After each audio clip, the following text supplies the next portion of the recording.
na mwana batuma aja ba 11 ans te. Ataku to ma ko sala pano, ay ko sala peut-être pour na passe. 11 ans donc on longola mwana bato 11 ans elamba. Baserana ko papa se ola no munene makasi. Lelo ko to sanitaire. Tango longola pantalon na yo. Po bata BCBG bo ebisinga nini bo binene ya. Mwana ana ye mo kota bazaka na ba 11 ans et demi. Azaka kola ta kola apasoni kola na katikati makolo. Au moins avant ka sa le kwa so amoni papa cheka sa le kwa apandi makolo. Donc selon bino bata BCBG mwana a 11 ans muta ki ko séduire papa chéri na 11 ans. Na 11 ans. Mwana na ko kututi siko. Ata na oya malonga te. Bon na 11 ans azaki na nini? Ka demu mati. Ka mbuma.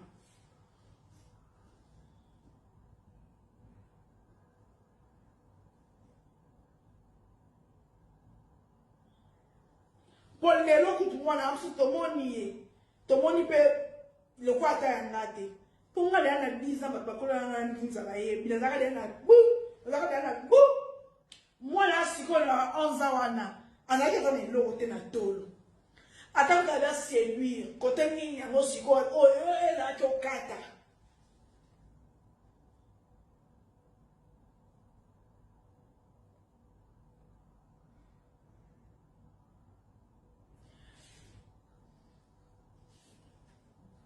Donc, papa chéri, oyebi olobi ke mwana nata sali bémission mille okomeme poto te parce que ozopanga soka ke poto akofunda yo et puis ememelo cauchemar lokwa ya kofi olomide.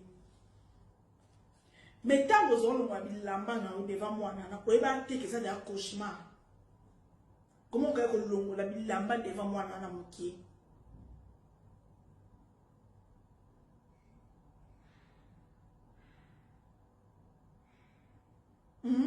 Ezalate.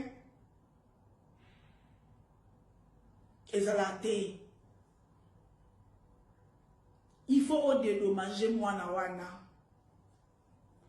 Pour malheureusement papa chéri. Ko sous-estime amutu te ko sous-estime mwana nsuka te ko famille na ba na passe. Mais je t'informe que Laurent Souko ko za sima mwana na. Laurent Souko ko za ngomba bozui nae o ko lukele ba avocat. N'informer au papa chéri ouvertement.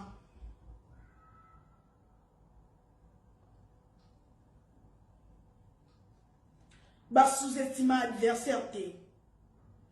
Mwana mo malgré qui s'injora muta yena ya sa l'émission pour qui s'injora mutu alors pour moi na muta mais na BCBG qui s'injora pour ça moi na kota ba qui s'injora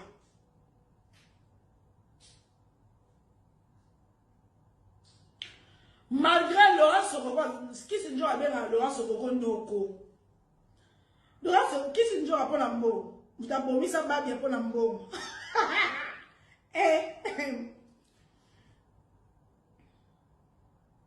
il m'a dit, bon, je suis là, je vais te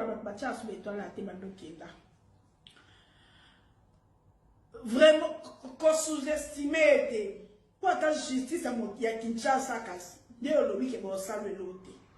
Et qu'il y a bon, il y a